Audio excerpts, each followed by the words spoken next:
తెలుగు రాష్ట్రాల్లో game changer Manya మొదలైంది. రామ్ చరణ్, కియారా అద్వానీ జంటగా స్టార్ డైరెక్టర్ శంకర్ దర్శకత్వంలో రూపుదిద్దుకున్న ఈ భారీ చిత్రం జనవరి 10న ప్రేక్షకుల ముందుకు రానుంది. విడుదలకు మరో 2 వారాల సమయం మాత్రమే ఉండటంతో చిత్ర బృందం ప్రమోషన్స్ స్పీడ్ పెంచింది. తాజాగా గేమ్ చేంజర్కు సంబంధించి ఆసక్తికర అంశం బయటకొచ్చింది. ఈ సినిమాలో 5 పాటల కోసమే ఏకంగా 75 కోట్లు ఖర్చు చేశారు.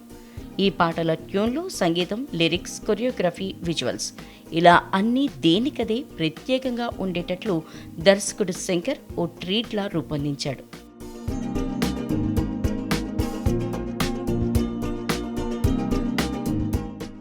దిల్ రాజు నిర్మాణ సారథ్యంలో ఎక్కడా ఖర్చుకు వెనకాడకుండా ప్రతి ఫ్రేమ్ గ్రాండ్గా ఉండేలా తమ వంతు సహకారం అందించారు. ఈ చిత్రంలో జరగండి అనే పాట కోసం 70 అడుగుల ఎత్తు ఉన్న కొండ, దానిపై విలేజ్ సెట్ వేసి కళ్ళు చెదిరే రీతిలో 600 మంది డాన్సర్లతో 8 రోజులు షూట్ చేశారు. ఈ పాటకు ప్రభుదేవ కొరియోగ్రఫీ అదిరిపోయింది. ఈ పాట కోసం మొదటిసారిగా పర్యావరణ రహిత కాస్ట్యూమ్స్ను వాడటం విశేషం. జనపనారతో ఈ ఎకో ఫ్రెండ్లీ కాస్ట్యూమ్స్ను అశ్విన్, రాజేష్ రూపొందించారు. ఇక ఈ సినిమాలో రామ్ చరణ్ ఇంట్రడక్షన్ సాంగ్ రామ్ మచా మచా. ఈ గీతానికి బాలీవుడ్ స్టార్ కొరియోగ్రఫర్ గణేష్ ఆచార్య కొరియోగ్రఫీని సమకూర్చడం విశేషం.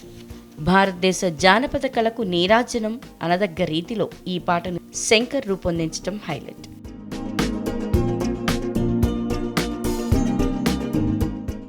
ఎందుకంటే దేశంలోని వివిధ రకాల జానపద నృత్య శైలులను ఈ పాటలో పొందుపరిచారు. ఈ సాంగ్లో రామ్ చరణ్ పక్కన 1000 మంది జానపద కళాకారులు కనిపిస్తారు. ఆదిలాబాదులోని గుస్సాడి, కొమ్మకుయ్య, ఆంధ్రప్రదేశ్కు చెందిన తెప్పెట గుళ్ళు, ఒడిశా నృత్యం ఘుమ్రా, కర్ణాటక కొరవర, ఒడిశా రణప్ప, ఝార్ఖండ్ పల్ఖా, కర్ణాటకకు చెందిన హళక్కి, ఒడిశా దుర్వా జానపద నృత్య కళల్ని ఈ పాటలో చూడొచ్చు. ఈ చిత్రంలో మరో హైలైట్ ఏంటంటే నానా హైరానా అనే డ్యూయెట్ను ఇన్ఫ్రాయిడ్ కెమెరాతో చిత్రీకరించారు. ప్రతి ఫ్రేమ్లో విభిన్నమైన రంగులను ఇది ఆవిష్కరిస్తుంది.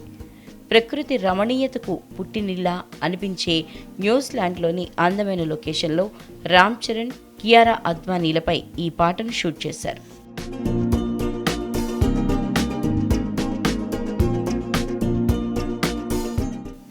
ఇక దోప్ సాంగ్ను ప్రధానంగా యువతరాన్ని లక్ష్యంగా చేసుకుని రూపొందించారు.